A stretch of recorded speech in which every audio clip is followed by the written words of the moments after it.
there are certain things that you can't do and remain a liberal. So you can say, let's privatize something. You can say, let's have the state taking it over in certain ways. But what you can't do is say, let's get rid of the division of powers. Let's get rid of the toleration of alternative beliefs about the world. Let's get rid of the individual as being the ultimate measure of society.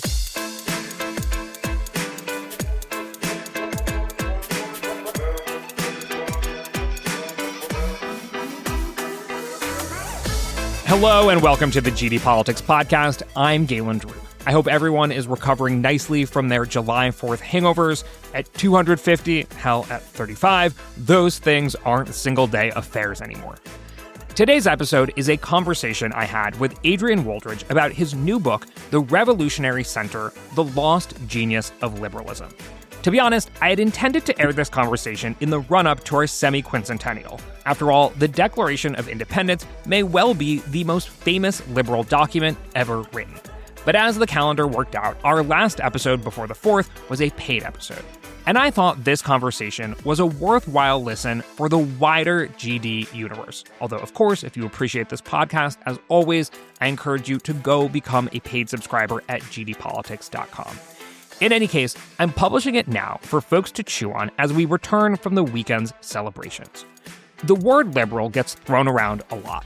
It's used to poke fun at the left, resistance libs, or chastise the right, neolibs, and in American politics today, it's not clear what it even means anymore. Adrian clearly defines liberalism and lays out a forceful case for why it's a worthwhile view today, despite some of its failures. We talk about who can be a liberal, according to Adrian, both socialists and nationalists, but not populists. We discuss where the ideas came from, how they developed over the centuries, and how liberalism addresses the challenges of today. It was an enlightening, pun intended, conversation, and I hope you appreciate it too. Adrian is the global business columnist at Bloomberg and was previously the political editor at The Economist. Here he is. Adrian Wooldridge, welcome to the podcast. Thank you for having me. Let's start with the basics. What is liberalism? A very big question, It's a difficult question to answer in general. It's a particularly difficult question to answer with an American audience in mind, because liberalism is a term that's quite often been demonized by the right, by the Republicans, who say that it's a term which means essentially squishy leftists. And then a lot of more right-wing people, classical liberals as they call themselves, have responded to that by saying, well, they're the true liberals, they're the classical liberals of the 19th century. And I don't think either group is right. I think that you can have big government liberalism of the sort that LBJ had in the 1960s. That was a form of liberalism. I think you can have what Friedman and Hayek would call classical liberalism, small government, big market liberalism. But neither of those two things is the essence of liberalism over the centuries. The essence of liberalism over the centuries lies in three things. One is individualism, the idea that the individual is the starting point of all political theory, and that you work upwards from the individual and outwards from the individual, rather than Marxism, which would say the collective, or conservatism, which would say tradition is the essence. The second is skepticism about authority, about metaphysical things, the idea that we must agree to disagree about ultimate meanings in life, and that leads on necessarily to pluralism, the idea that you should have lots of different communities pursuing different ends in life. And thirdly is worry about power, the concentration of power. And liberals are identified with an emphasis on constitutions, on constraints on power, on rights for individuals against the sovereign. So those three things, I would say, are the essence of liberalism. You can be a big government liberal, you can be a small government liberal, but you can't be a liberal who believes in imposing a single faith on the community. Yeah, in the book, you open with the wide spectrum of what liberalism can mean. And so I want to put some bounds around it. You say liberalism is more than the narrow set of axioms associated with limited government and free markets, but it's also less than the sum of what self-described liberals do. Where are the bounds? one reason why I have such a broad definition of liberalism is that liberalism is under serious attack at the moment from people who define themselves self-consciously as not being liberal. I mean, obviously Xi and Putin, but also other people within the West who regard themselves as not liberal. So I think we need to draw the boundaries fairly broadly so that all people, whether they're right-leaning or left-leaning in conventional politics, can draw together to say this is what we will defend and this is what we believe, and we won't go beyond this. We won't compromise on these values. But as I say, the notions of individualism, of tolerance, of constraints on power, they might sound banal or very broadly conceived, but we do see them, all of those things, being eroded within Western societies. We see strongmen rulers like President Trump eroding constraints on his power. We see university departments overruling notions of freedom of speech, of diversity of opinion, and imposing homogenous beliefs or expecting homogenous beliefs. And we see individualism as a philosophy being degraded into the notion that individualism is just about a shopping mall, about just choosing things. So I don't think that these three definitional things I've chosen are necessarily as vague and meaningless as you might imply. Yeah. I mean, let me ask bluntly, can populism be liberal? No, populism can't be liberal because populism is based on the notion that the problem with power is who has it, that power is not in itself a problem. Who has it is the problem. So as long as the good people have power and the bad people are thrown out of power, then politics' problems solve themselves. So populists tend to say the people are good, the elites are bad, and they tend to say the problem with populists when they have power is that they don't have enough of it. You know, they need to have more and more of it in order to impose their vision on the world. And what I would say is that and what liberalism would say is that power is the fundamental problem in politics, that you should always have a regime that limits power, that ascribes limits, constitutional bounds to it, and also certain rights to individuals that can't be overridden by the government. And I think populism always tends to undermine that. Okay, let's try from the other side. Can a socialist be a liberal? Yes, I would say absolutely. Many people who are on the left, many people who Americans would regard as socialists, after all, in the American view, if you have a national health service, you're a socialist. I think you can be a liberal. Well, are you not?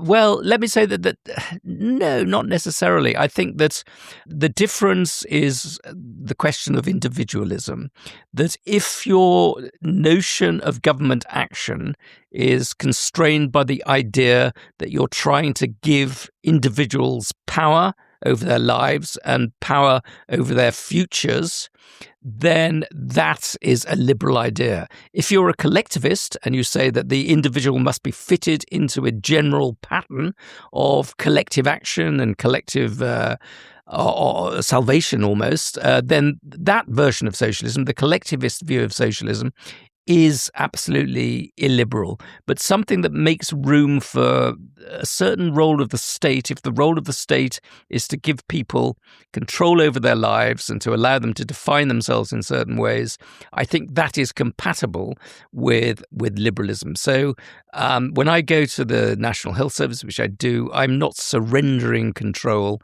over my life to some great authority. I don't have to take the doctor's advice. You know, it's free to do that. And I think if you have a system whereby the government that runs the National Health Service says you can't have any alternatives, you can't have any private medicine or anything like that, then that is illiberal, definitely. But simply providing a public service for use with taxpayers' money is not necessarily illiberal. All right, let me try one more, and then I promise I'll move on to more complicated questions. Can a nationalist be a liberal?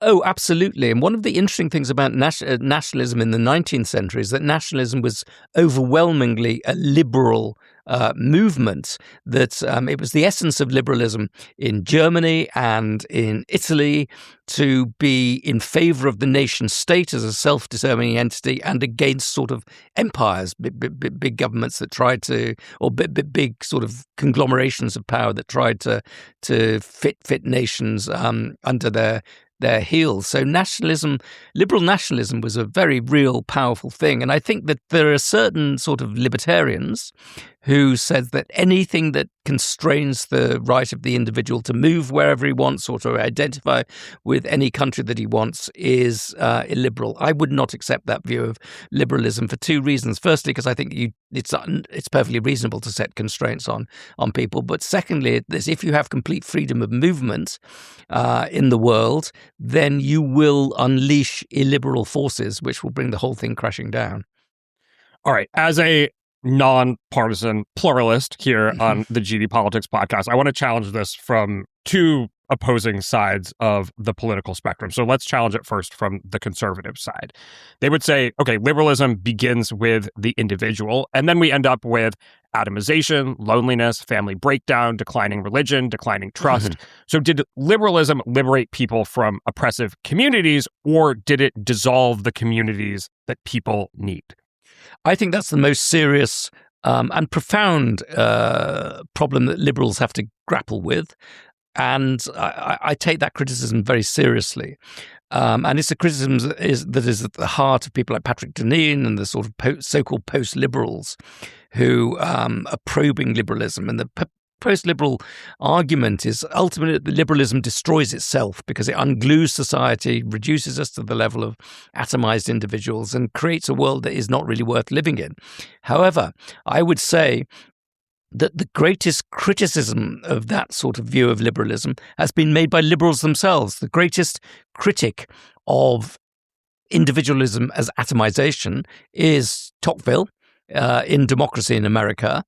And he says that, look, this is a real danger that liberals face, but liberalism in itself is capable of generating the necessary antibodies to that. And he talks in America about self-governing communities, the habit of voluntary association, the habit of the town square, town meetings, towns looking after their own futures. So he says that if people are allowed freedom to determine their own lives, they won't just retreat within their own tiny, narrow circles. They will quite often spontaneously form communities and bonds with other people. That's quite an optimistic view, and Tocqueville was not necessarily an optimistic person. But I would say there's also another sort of tradition within liberalism, which is a sort of elite notion of liberalism, which says that in a world where you are getting atomization from individualism, and in a world where religion as a bonding mechanism is dying,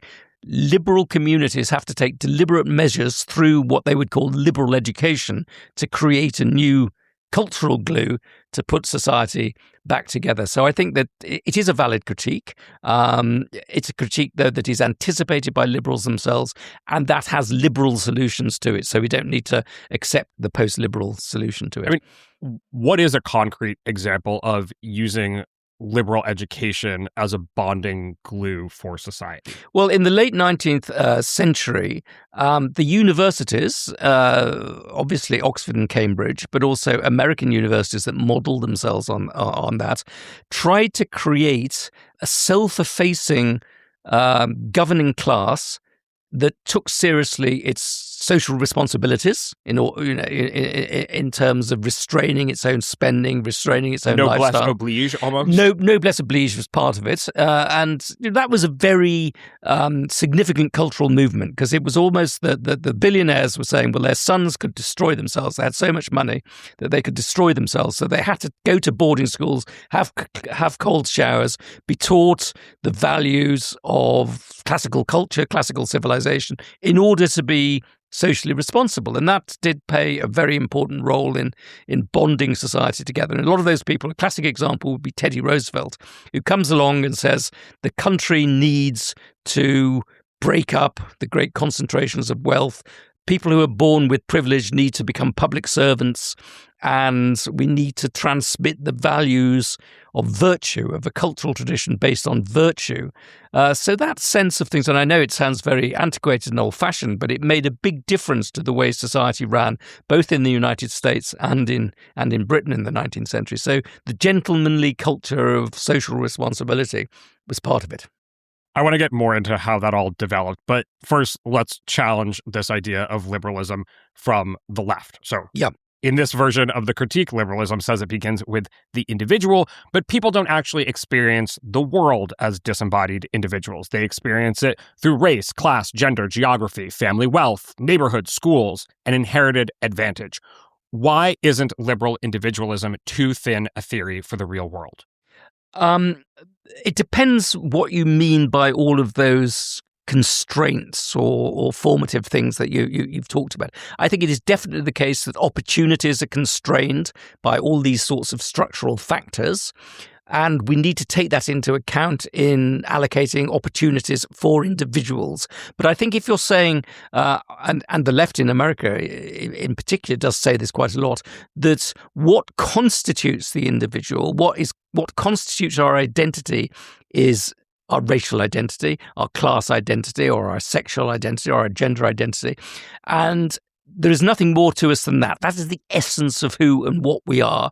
I think that's an extremely deceptive notion, partly because I think it denies agency, it denies freedom, it denies moral autonomy, and partly because I don't think it is an accurate description of the world, because I think individuals are to a significant extent captains of their own fate, that they do determine their identities. Frederick Douglass was born a slave and became one of the most educated and eloquent people of his generation. There's social mobility is a reality in capitalist society. Some people are born poor and become rich. Some people are born rich and become poor. It's not enough of a reality, in my opinion.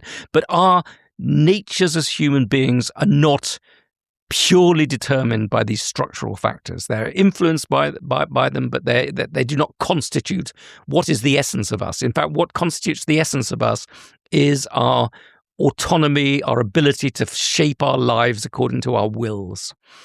And so would you say that view of the world is illiberal? Absolutely.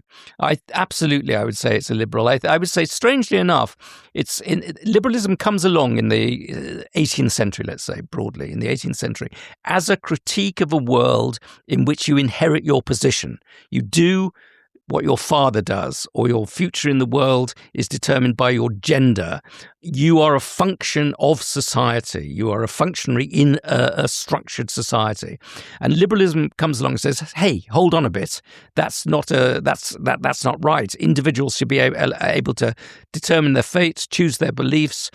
Some individuals want to live one life, other individuals want to live another life, and you should allow them to do that as much as they can." And what we have now on the left is a mirror image of that world, except that instead of putting aristocrats at the top and regular people at the bottom, it almost inverts that pyramid and says that there are certain groups of people who have been so oppressed in the past and whose identities are so damaged by that oppression that they should be given special collective privileges. Let's talk about the part of your title that might get people curious about what you mean, which is the revolutionary center. I don't think the center is generally a word that makes people leap to their feet in modern politics.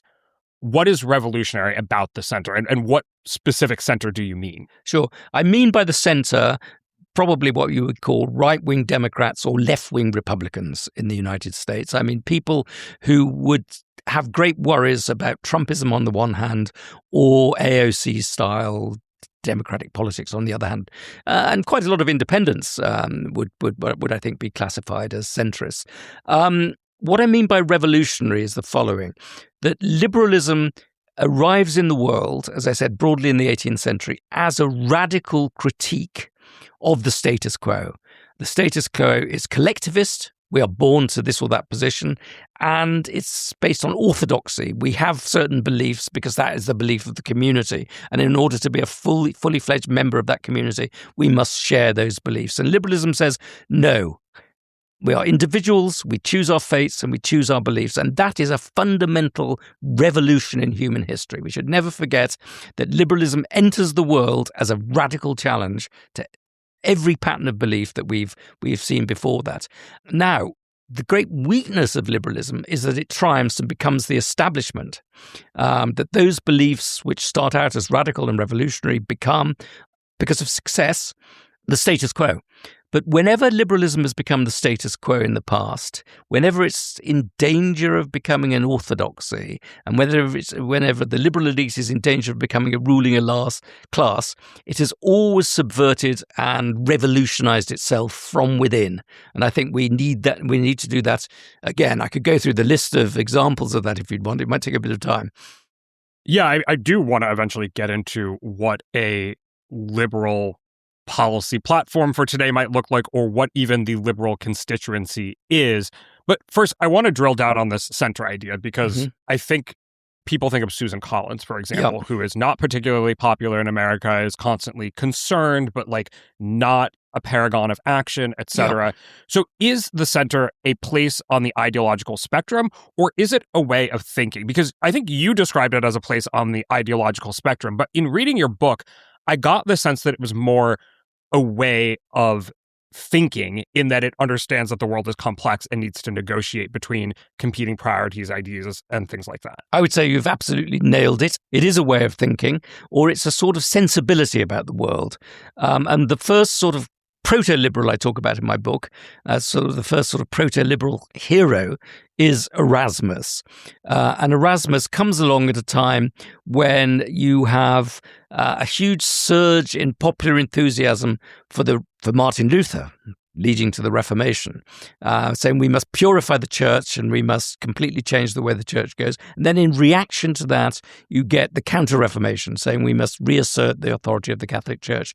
And Erasmus stands for what he calls the via media, which is, let's not get over-enthusiastic in one direction or the other. Let's try and sort this out through debate, through compromise, through institutional reform, rather than destroying the church or defending the church as the status quo. And I think liberals always, and centrists have always got this idea that you have to be worried about too much enthusiasm, and certainly about enthusiasm that turns into closed-mindedness about the other side. So, the great diss about liberals is liberals are so broad-minded that they can't even agree with themselves.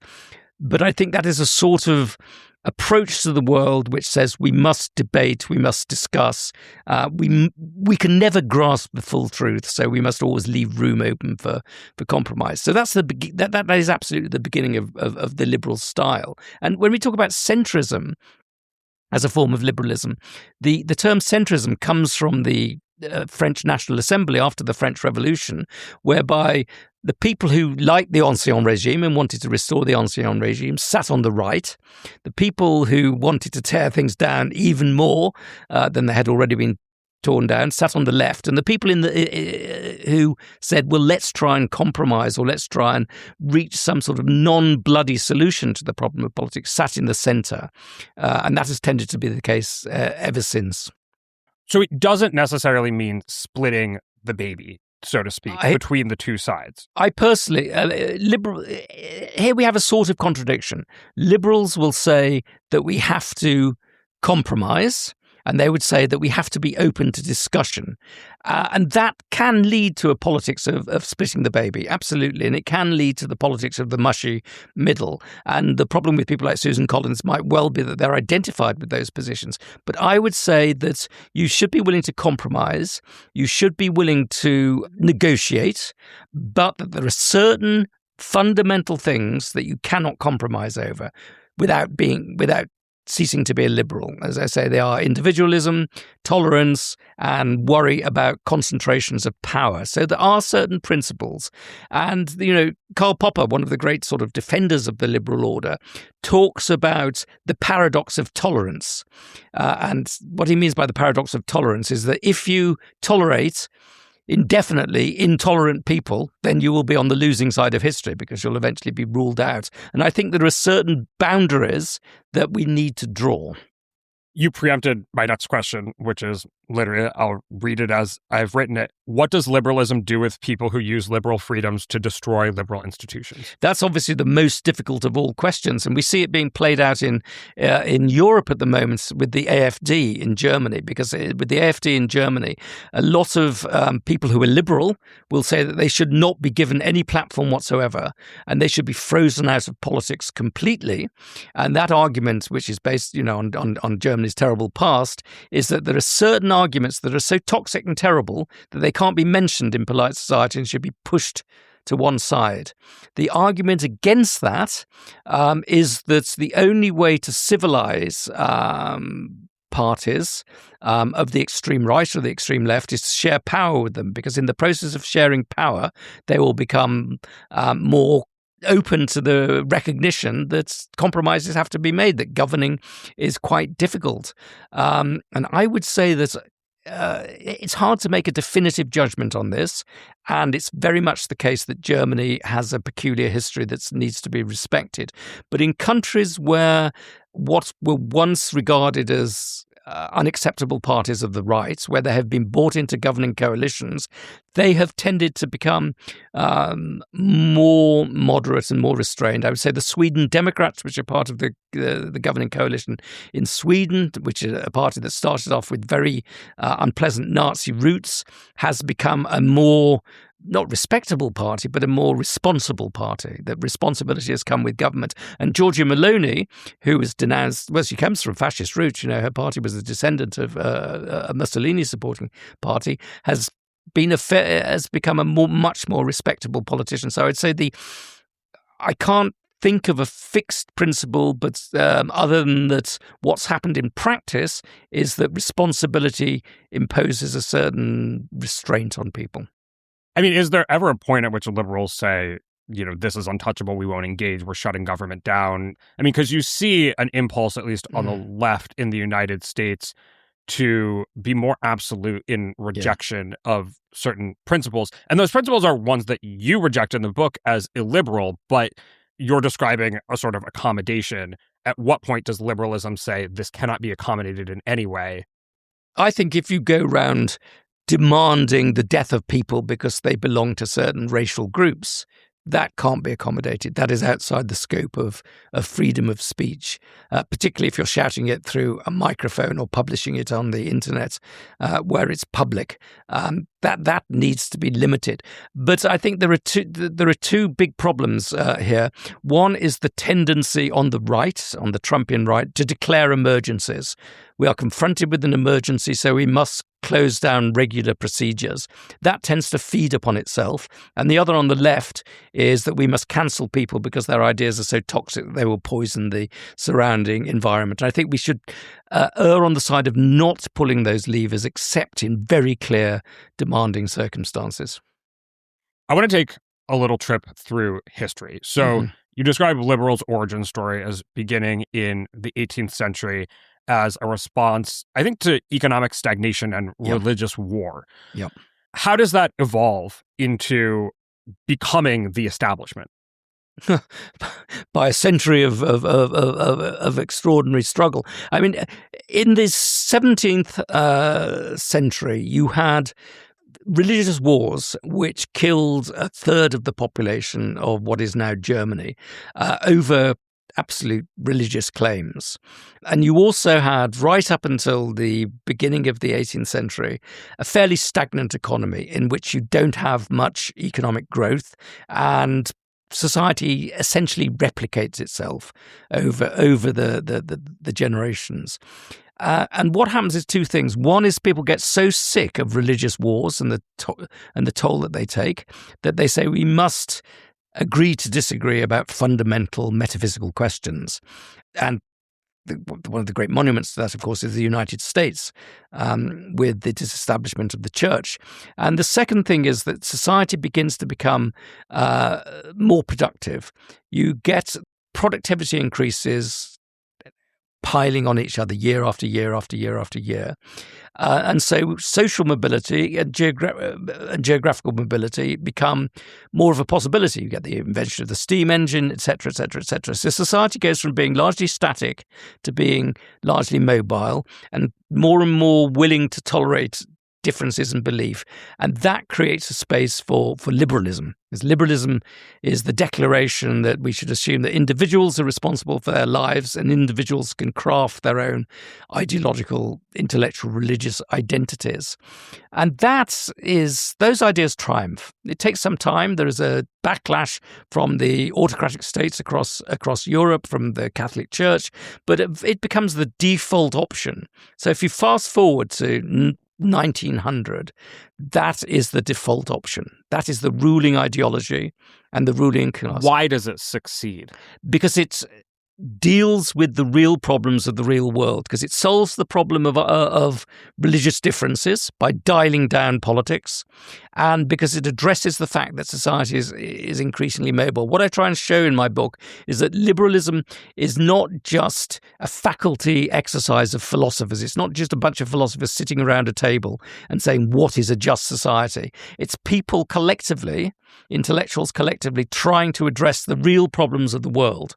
What happens by about 1900, you've solved these problems of religious identity, you've solved these problems of social mobility, of adjusting to a world where mobility is the governing assumption of society. But there are still problems left. There's a problem of trade union organizations demanding more say in society. There's the problem of overmighty businesses. There's the problem of the rise of power of Germany, which is based on a very illiberal model of the way society is based, the coming of the First World War and things like that. And so a group of liberals who call themselves, not very originally, new liberals, say we have to rethink laissez-faire orthodoxy. We have to rethink the idea that the best liberal position is just to have a free market, just to let and have meritocracy.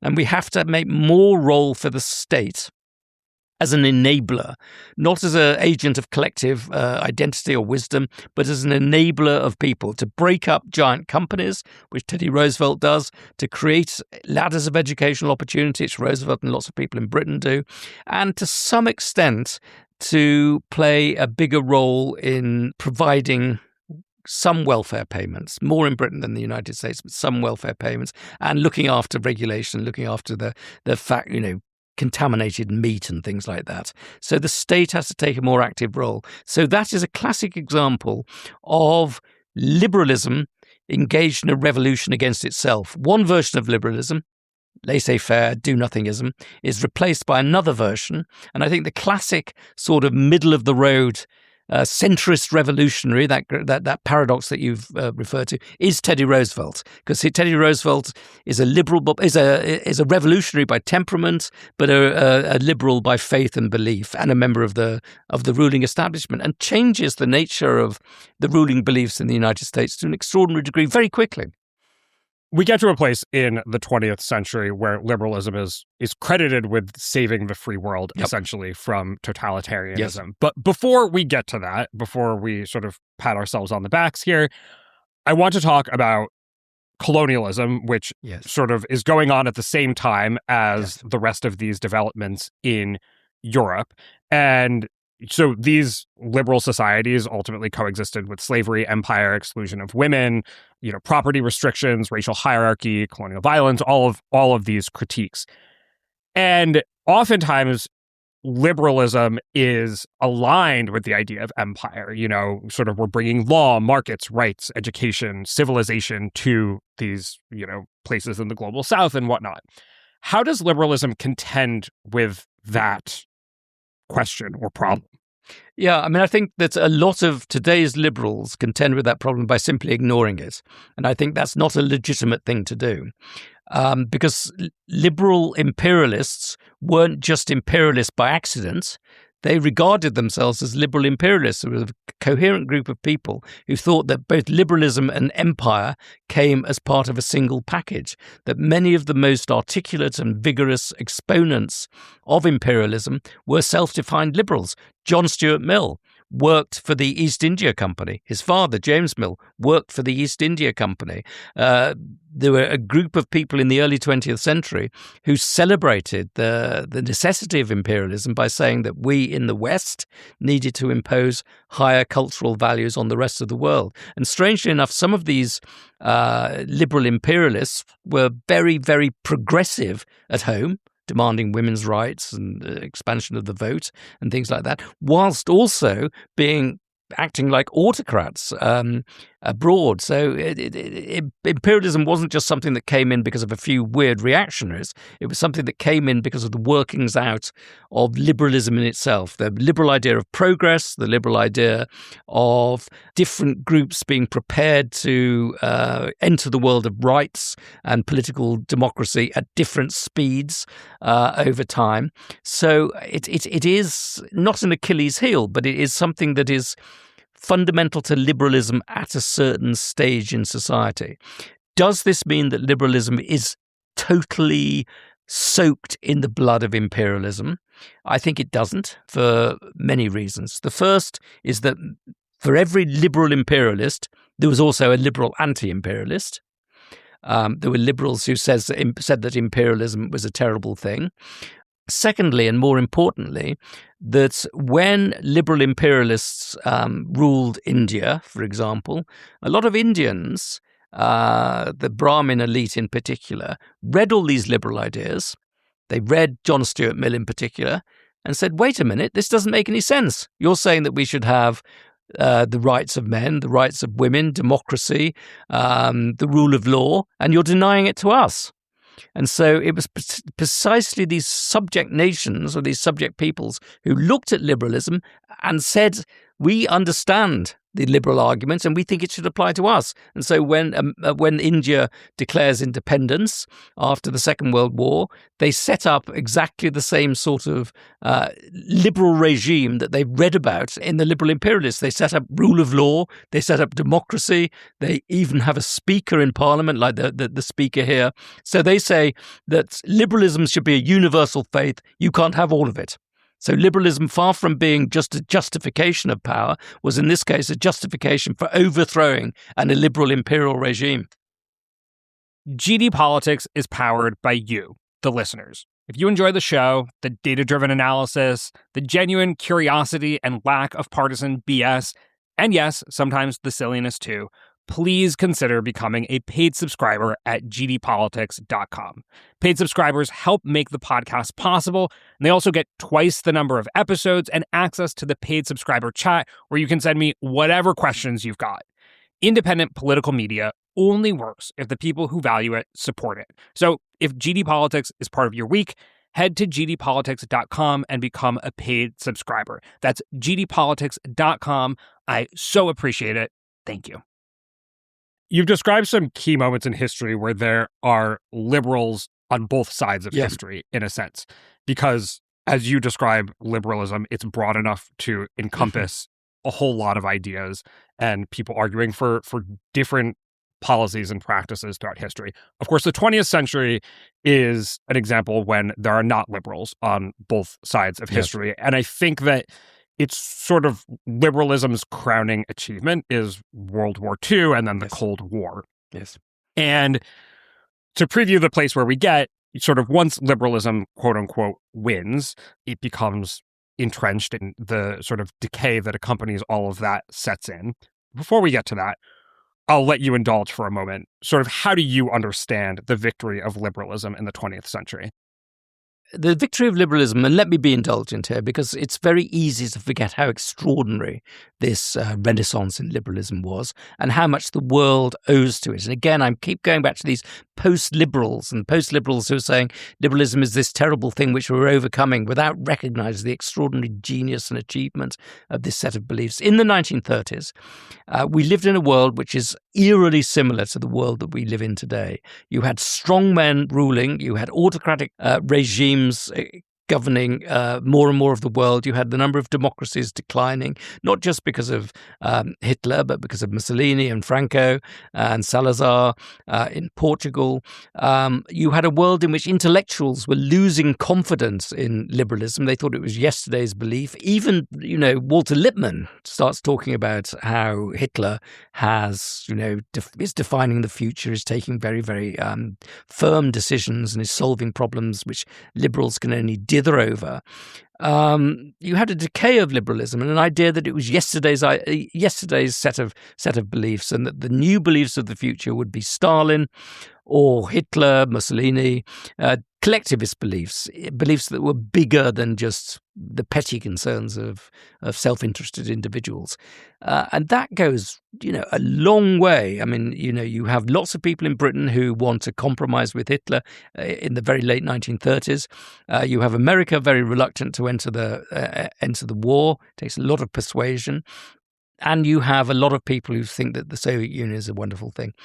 And then by the end of the Second World War, you have a whole blueprint in place for a different kind of society. You have the Beveridge Report in Britain on the welfare state. You have Keynesian economics, and you have the transatlantic alliance, which begins to be forged in the 1942. Before America is really entering the Second World War. So you have an extraordinarily rapid reconfiguration of liberalism, and then after the Second World War, that plays itself out over decades of very rapid economic growth, very impressive stability, sustained opposition to the expansionism of the Soviet Union, and a degree of fulfillment for regular, ordinary working people, which is quite astonishing.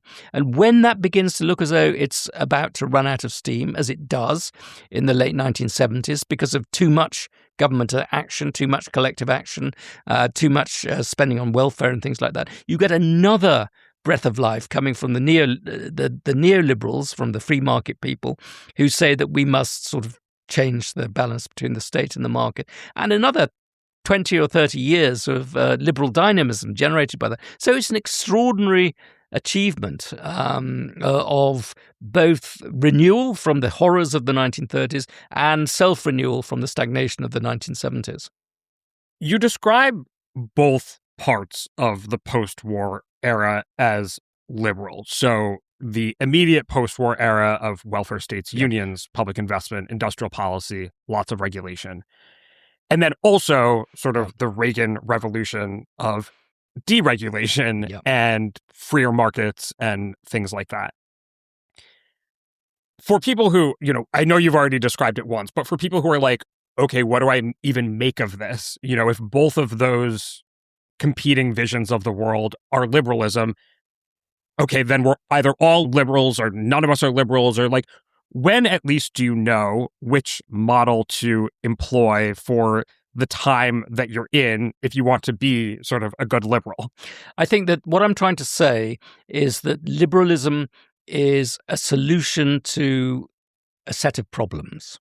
And whether it's a small government solution or a big government solution, whether it's a pro-market solution or a pro-government intervention solution, is a secondary thing.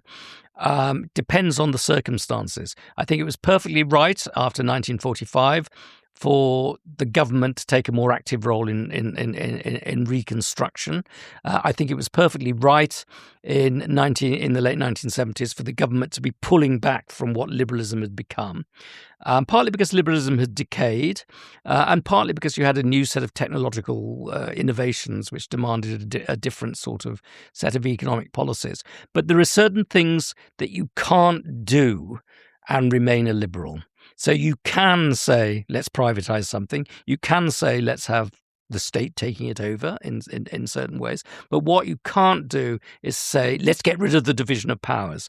Let's get rid of the toleration of alternative beliefs about the world. Let's get rid of the individual as being the ultimate measure of society. So there's certain things that you can't compromise on. And the reason I'm insisting on this is that we now face a world in which the liberal model that was put in place after the 1980s is beginning to fall apart. So we face the question, how can we repair it whilst preserving what is best in liberalism and not compromising fundamental liberal principles? So I'm trying to say, these are the constraints within which we must work. We definitely need a revolution in terms of certain fundamental ways of running and regulating society, but we don't need a revolution which opens the door, in my opinion, to Donald Trump. So 1989 is probably the crowning moment for liberalism in most people's lifetimes, a year before I was born. So I've only lived in the sort of aftermath of what liberalism achieved. And in my lifetime, three sort of moments stand out as really damaging the liberal brand in that post-triumphal moment, which is the war in Iraq, the financial crisis, and more broadly, globalization's uneven effects, hollowing out parts of, both of our countries, and that pattern repeated across developed economies. Are those specifically liberal failures? I mean, maybe we'll get into maybe if they are, what to do about it. But you think of Iraq, the idea of Team America, World Police, spreading democracy, these high ideals, the financial crisis, deregulation, and then globalization, again, a sort of deregulation. They are specifically liberal problems. They are problems of liberal overreach, problems of liberal over-self-confidence, but they stem from certain very fundamental liberal assumptions. So I think any liberal that tries to say they were just mistakes outside the liberal paradigm is kidding themselves. And I think just as any liberal who tries to say that imperialism were just mistakes outside the liberal paradigm is kidding themselves. We need, as liberals, if we're going to revive liberal order, we need to take ownership of those mistakes. The Iraq War was, there were many people at the time said it was all a war for oil and things like that. But I think that Bush was genuine in believing that the best way to solve the problem of the war on terror was to spread democracy around the world. That was the way. That terrorism was a response to a lack of liberal democratic order. And once we had a liberal democratic order universalized, then that would solve those problems. I think that was a belief of great naivety, and it was a belief that failed to accept the extent to which liberalism needs to be rooted in a certain soil, in a certain culture. You can't just impose democracy on a society that is unprepared for it. It's a result of a lot of institutional changes over a long period of time. The global financial crisis was created partly by bankers' greed and the rest of it, but also by the notion that efficient markets will allocate money more efficiently. A real vigorous faith in deregulation, and the hollowing out of a lot of our countries was it was the China shock to a significant extent. But again, the China shock was based upon, first of all, underestimating the growth of China, but also the belief that China would become a regular nation. If you allowed it to grow, it would become a democratic free market society rather than a mercantilist society. This was liberal naivety, liberal optimism, and I think liberals need to be a lot more cautious and pessimistic in the future. You describe other ways in which liberalism decays, which is managerial liberalism, to a certain extent, the bureaucratic officials, the Davos panels, global institutions. You talk about the ways in which meritocracy becomes perverted, where the liberal elite establishes regulations that keep them in power and doesn't make them accountable in a way that liberalism would suggest that they should be. So all of that is part of the era of liberal decay as well. But I want to get to the point in this conversation where we talk about dealing with today's problems from a liberal perspective. So I won't go too far down that rabbit hole. And there's a lot of different sort of angles that we can talk about. There's, the global order. As we speak, the war or not war in Iran is still playing out. We in the United States, and I know you in Britain as well, have had lots of debates about immigration, lots of debates about free speech, lots of debates about meritocracy and social mobility. And then, of course, there's finally the Trump question for liberals. So I want to get through as much as we can. And maybe let's start with the international order. What does a liberal perspective on today's international order look like? Can the more Machiavellian or sort of might is right perspective of the Trump administration be liberal? Is it necessarily a strong NATO? What is the liberal solution to today's international order? Well, I think the great question of the international order is solved essentially by we talked about imperialism before, but the notion of a liberal hegemon. That is that I think if you have a global power that is capable of keeping the sea lanes open, capable of keeping global commerce functioning, that is capable of being the sort of the Leviathan of the world is better off. We had the British performing that role in the 19th century. We had the Americans performing that role after the Second World War, and that reduces the overall incidence of wars. And it provides a global good, which is public order. But that hegemon needs to be hedged around with rules and with institutions, so that it's just that everything is not just determined by the hegemon, but is negotiated with other players, middle powers, and the rest of them, and which has a sort of global legal framework. I think that we worked pretty well within that framework after 1945 with America as the global hegemon, but the United Nations and various other institutions, a whole network of institutions, taking on very specific roles within that. It was an annoying order. America paid too much for it. Other countries were free riders. The World Trade Organization, the rest of it became sort of, particularly the United Nations, became a bit out of control, a bit unruly. But I think that world, or all of those inconveniences, was a price worth paying for a stable world order. And the world order that the Trumpists want to replace it with, which is American power unconstrained, or civilizational alliances based on dislike of non-Western civilizations. It's not clear exactly what they want, is a much more unstable social order. And I think that America sees itself as now confronted by the might of China and trying to do things to make sure that it can constrain the rise of China. I think it was in a much safer position when it was embedded within global institutions than it is now. Even though those global institutions were annoying, it meant that China was basically isolated, with 3/4 of the world probably siding with America. I think it's probably less the case now. What does liberalism do about immigration? Because I think that the conventional view is that it means not open borders per se, but a quote-unquote liberal attitude towards immigration, which is open to asylum seekers and the like, which has caused an enormous backlash across the West. Absolutely. I think I can preempt at this point what you might say, which is that liberalism can be both pro large-scale immigration and against large-scale immigration as long as it maintains certain ideals. So how does liberalism address this very moment? Absolutely. There is so what happened after the 1980s was you get two sorts of liberalism combining together in a sort of uneasy synthesis. One of those sorts of liberalism is neoliberalism, the free market. The other form of liberalism is sort of social liberalism, progressive left-wing liberalism. And they're brought together very much by Bill Clinton, who is on both a social progressive and a neoliberal in his policies. And where these two ideas come together in the most perfect form is over immigration, because immigration is good. On the business side, it provides businesses with lots of workers and people with lots of employees.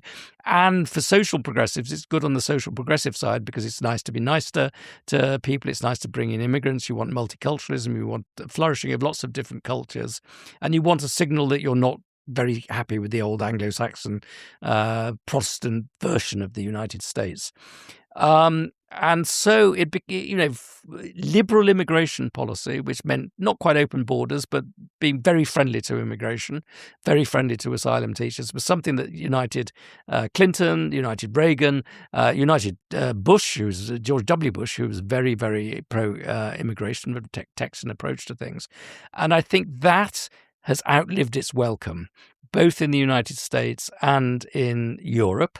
And this enthusiasm of the bobo elites, the bourgeois bohemian elites for immigration, has driven away huge numbers of working class voters, particularly white working class, but not exclusively white working class voters. And if you look at the travails of left liberal parties in Europe, they're primarily driven by the immigration question, because it divides knowledge workers who tend to be pro-immigration from white manual workers who tend to be anti-immigration. And I think the only way that the centrist politicians can restabilize their position and reclaim popular support is by having a much tougher policy on immigration. And by a tougher policy on immigration, I mean two things. One is that you only accept people into your country if they're to the net benefit of that country. So you exercise control. You say, where are labour market weaknesses? What sort of people does the future labour market mean? And quite often what it means is more educated people. But also assimilation. You have to say that you can only come to this country if you accept certain Western or liberal or whatever, however you want to frame them, values and live by those values, rather than having a multicultural hotspot. If you have those two things, then you're perfectly welcome to having flows of people, a society which makes room for immigrants. But if you go against both those principles, or even just one of those principles, you will raise such popular unease that you will get a populist winning, as Trump has won in the United States and as Nigel Farage may well win in the next election in this country.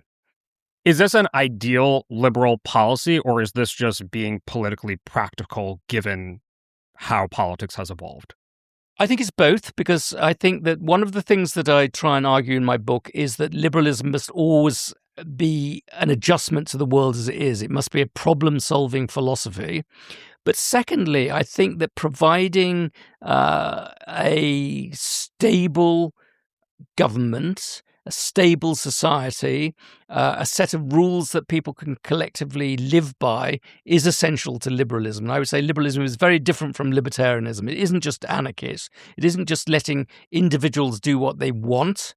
It is also a recipe for social cohesion within. It's a recipe for rule-governed societies. And a society that doesn't govern the flow of people from outside is not a rule-governed society. How does liberalism address economic opportunity today? Well, I think, yeah. Actually, I'll just leave it at that. If that's enough of a prompt, go for it. That's a massive prompt, because I think it's a really interesting question. I think the fundamental thing, the defining thing about liberalism is individualism, and what individualism should do is provide opportunities to individuals on the basis of their merits, their ability and their effort combined. And I think that means providing a ladder of opportunity. It means providing opportunities, providing free education at high school, at primary school, and subsidized education for certain people at university level. It doesn't just mean letting the market play. It involves a certain degree of intervention. It involves making up for past injustices to certain groups of society. If you have poverty or concentrated in certain groups of society, you need to focus some resources on that group to make up for that past problem. But it doesn't mean treating people as nothing more than members of certain groups. So it has to be. Affirmative action is obviously the great problem in the United States. And I think affirmative action that is geared to providing opportunities to individuals, particularly individuals who suffer from lack of social opportunity from poor schools and things like that, is absolutely right. But just giving a certain number of places to people on the basis of their group identity is not liberal. How does liberalism deal with tech? Because on one hand, tech companies are innovative, disruptive, anti-bureaucratic, global, very liberal in some ways, but they also concentrate power, form monopolies in some instances, arguably, allegedly, and then go on to manipulate attention and all the like. And now we're on the cusp, we're already in a new era of artificial intelligence, where some liberals would say, let it rip. Other liberal, I don't know how you would categorize them, but maybe other liberals would say, halt all of the data center construction right now. Now that we're entering this new era in which liberalism will, as you sort of present it, need to solve new problems. Absolutely. I would say that from the 1980s onwards, in the rebirth of liberalism after the rather collectivist 1970s, the assumption was basically that markets are good and business is good, and we shouldn't regulate. Wherever we can get out of the way of business, that's a good thing. And that was the era of Microsoft and Apple and all sorts of great tech revolutions, and after that Google and the rest. Now I think there's a case for being much more business skeptical when it comes to big tech, for two reasons. One is concentration of power. Because these companies are either monopolies or verging towards monopolies. They have an extraordinary degree of power of the sort that we haven't seen since the late 19th century. And I think that Lord Acton once said, power tends to corrupt, and absolute power corrupts absolutely. And I think that's true of the private sector as well as the public sector. So we should be worried about private sector concentrations of power as well as public sector concentrations of power. But secondly is the nature of these businesses. These businesses they depend on making money out of information, but that often leads to spreading emotional contagions, to fragmenting our attentions, to making us addicted to certain technologies or certain, to our machines essentially, and reducing our power as individuals to get information, to control our lives, to be rational. It's like people not quite peddling opium, but it's a sort of peddling of opium. It makes people addicted to stimuli provided by machines. All right, here's my final question, which is a practical one. If liberalism is going to succeed in the face of illiberalism today, it needs a constituency. It needs to win. What is today's constituency for liberalism? Because I think, the audience for this conversation is certainly not a large enough audience to win in a broad, diverse political landscape, right? We've had a pretty highbrow, academic, nerdy conversation about philosophical ideas. Don't worry, listeners, I'm aware of that. So what does a maybe not populist, but popular liberalism look like? I would say it's a discontented centre. I think there are a large number of people in the centre of politics who feel almost disenfranchised by the fact that most of the emotional and some of the intellectual energy in politics is going to the far right and the far left. Those people on the far right and the far left are enthusiasts. They feel the wind is in their sails. And the people in the centre feel disempowered by that. They feel underserved by their politicians. They feel as though they have this albatross of elderly Democrat or elderly liberal Republican people who have lost their relevance to the world, but they want to have a new generation of political champions. And I would point to I think independents are the largest political group in the United States now.